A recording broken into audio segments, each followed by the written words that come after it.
Thank you for the invitation. I'm very happy to be here in the Youth Committee, but at the same time I feel very sad. I feel very sad because I feel the saudade. You know what's in Brazilian language, the saudade? Because when you feel la nostalgia, the nostalgia of a past. Now, today staying with you, it's for me to go back to the past. I am also a member of the family. I come from Italy. I'm a trade unionist since a lot of years from the commerce and tourism sector, from Fisascat. So I work, my union works closely with Philcams, who's here. So I have this experience of being a trade unionist in commerce and tourism services. I started my trade union activities very young. While I was at university, I was working as a shop steward in a shop. And I started my trade unionist activity during my university. And then after university, I started to work for a commerce company. And then the trade union called me to start working for the trade union. And since I was graduated in social dialogue, in European issue, industrial relations systems, I've been asked to become responsible for the European activities. And one of my first activities was to join, at that time it was called Eurofiat, because you know in 2000, UNI was born in 2000.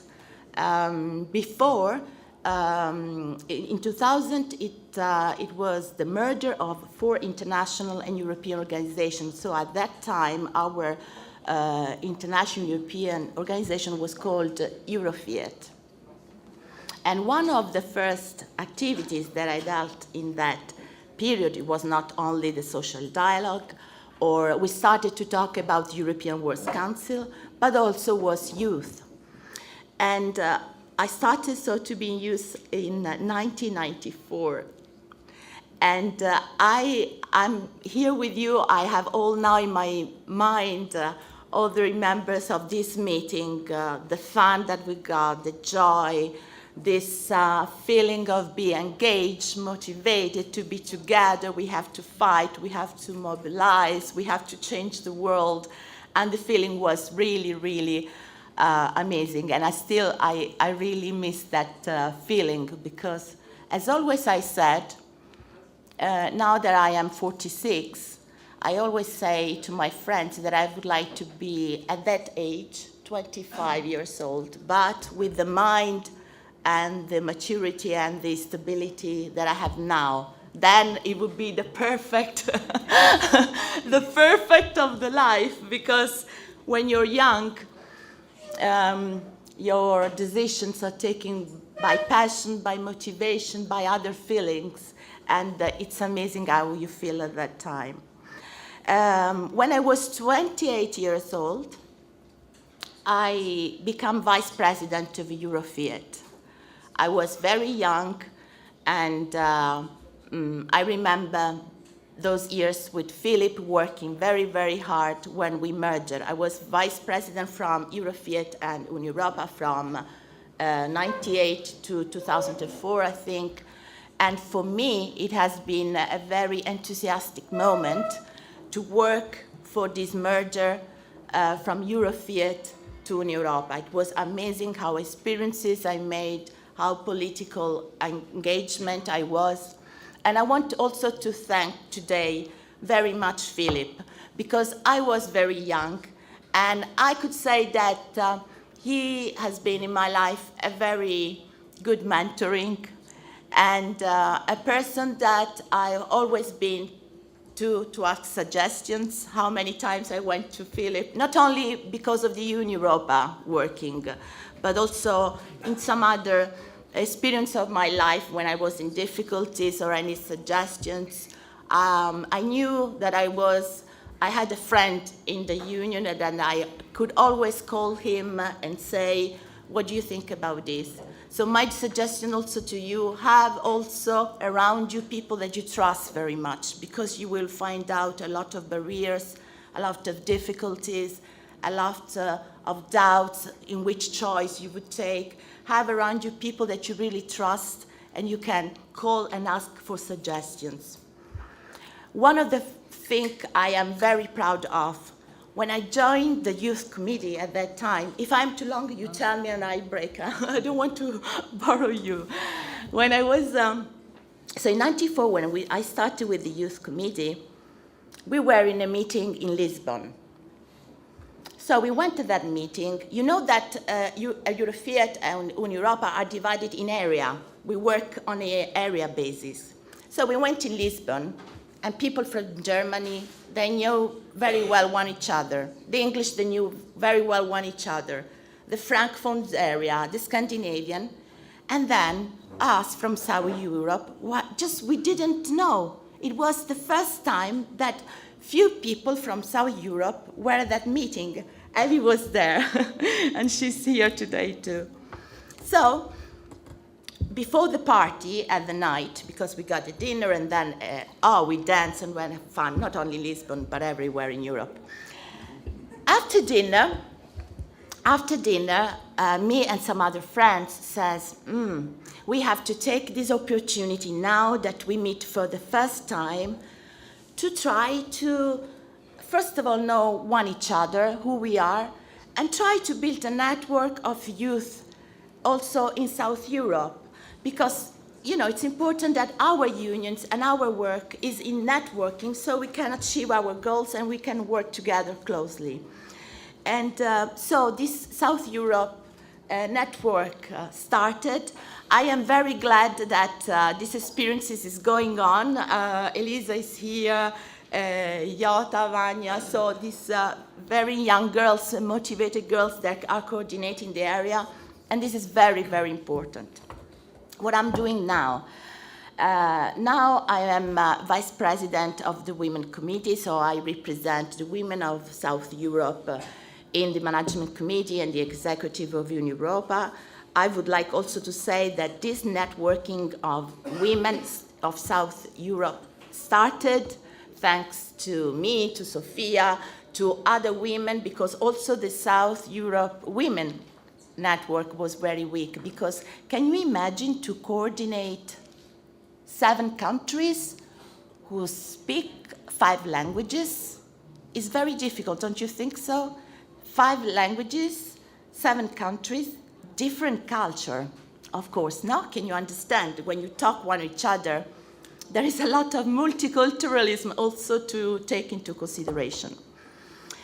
Then my very last experience in 2010, I've been asked by my Confederation CISL to represent the Confederation at European level. So now I am a member of Group 2 of the European Economic and Social Committee. Now, what can I tell you about this experience? I am a little bit shocked, because my life has changed from being a trade unionist at national level and in a sort of way at European level.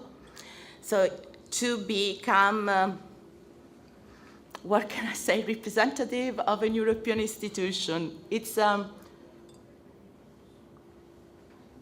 a very particular experience, because one thing is to represent the people we represent through a trade union, through negotiations, through our trade union activities. Another way is to represent our civil society in a European situation.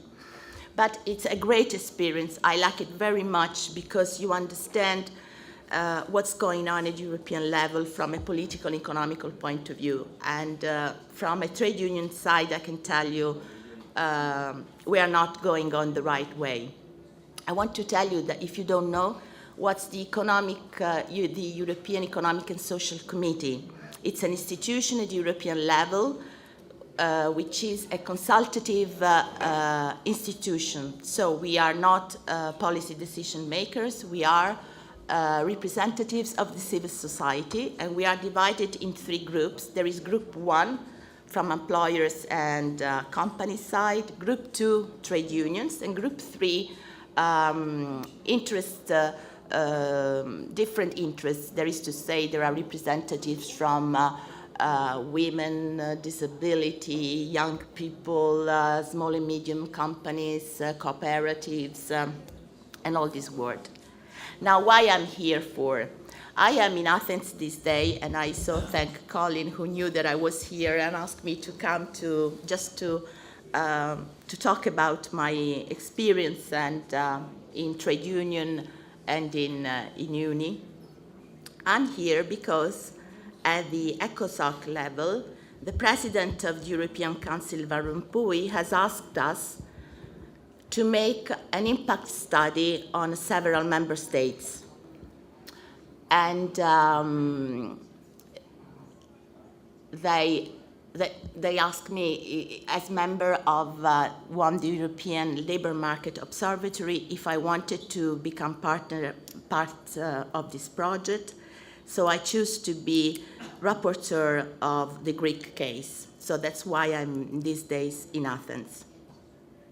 So I come here to listen to the civil society. I met the social partners. I met the National Youth Forum. I met yesterday the Labour Minister. Yesterday the minister told that the youth unemployment in Greece, the yesterday data, is 61.4, which is terrible. I have no words to say what's going on here. So I'm here to write a report about the youth unemployment situation in Greece, what's going on, and in particular, you know that there are these 5 measures taken at European level to support youth employment, which is the Youth Employment Initiative, the Youth Guarantee, DRS reform that he was talking about, the European Alliance for Apprenticeship, and the Quality Framework for Traineeship. So these are, you know, the 5 measures taken at European level to support youth employment. And this impact study is to understand if these measures at European level are good enough, worthy, important, useful for the national system. And the result that I got from these 2 days dialogue with the social partners and the civil society is in Europe, it's, I can say just in a sentence, a drop into the ocean. I mean, it's a drop into the ocean because having a youth unemployment at 61%, it means that not only an economy collapse, is also that a society collapse, right, Sofia? And the situation here is bad because the reaction of the young people is that the rich one or the how can I say, trained, they, as far as I understand, Sofia, no? They go abroad and find out, good job. Then there is the mobility, which is immigration, no? So you don't understand what's the line between mobility, so a free choice, or immigration. That is the issue that Salvatore was mentioned, which is really, really correct.